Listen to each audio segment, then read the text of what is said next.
friend, can we make some bannock?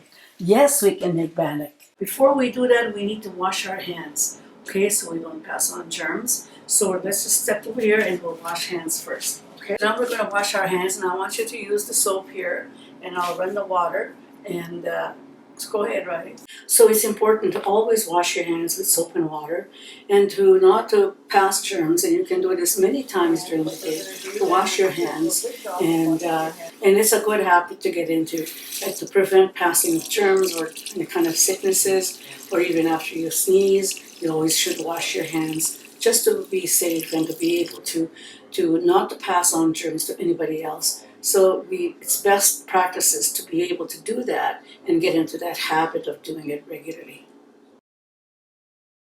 We're going to make our bannock, and the first thing we always do is sprinkle our bannock onto the counter. Okay, go ahead. Pop this up a little bit more. Just like this, see?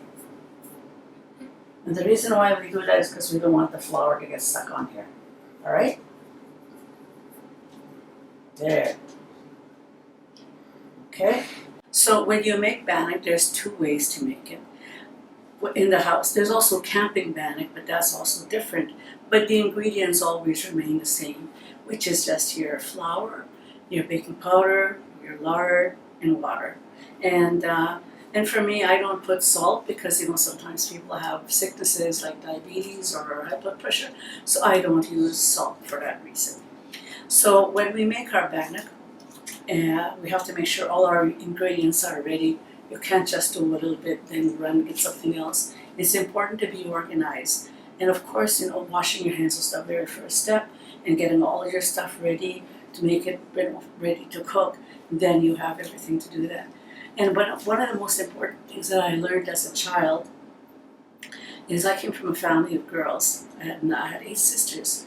And I remember my mother used to say to us, the first time you make your bannock, your father has to eat it. So no matter what it looks like, if it was small or hard or just ugly looking dried out bannock, you had to bake it for your father. And then when your father came to eat, you had to eat it, and he had to tell you how good it was.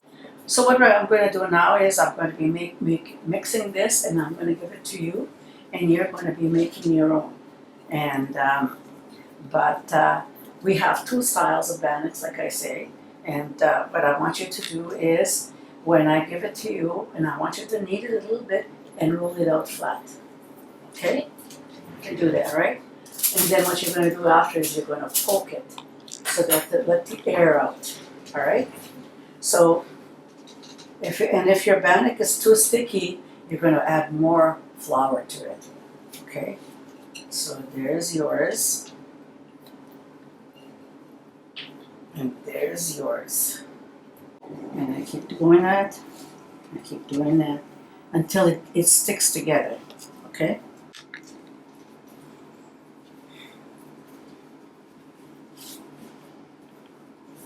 So what we're going to do now is, because mine is just a small one, I'm going to just cut it, because what we're going to do, this is going to be individual pieces. And your bannock cook faster when you do that. Okay?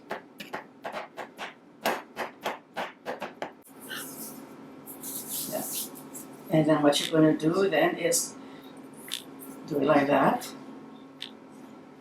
And then you're going to cut a middle, one in the middle, and this one. Yeah. Okay. I think we're ready.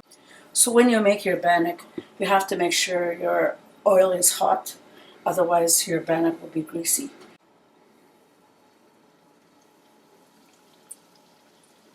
It's getting there.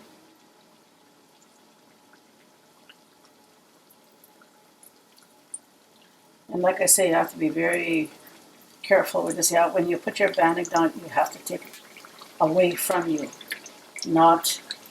You can't just splash it down there. And when you're cooking it, you have to, keep moving it around. And the time you know when it's going to be ready is the edges will start to brown already on the edges. Not so much on top, but on the edges. And it's important you watch that and you keep. So here you see them already, it's starting to turn brown on the edges. So I usually like to check it. For me, I like my bannock very well done. Like to a point where it's almost brown, but that's my own preference. And sometimes people make other fried bannock and they put milk in it and it's a bit more fluffier. I don't put milk, I just usually use warm water. See?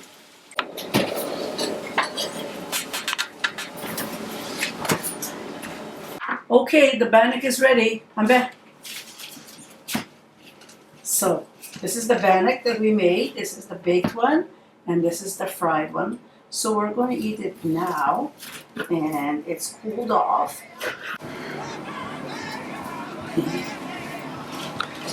Let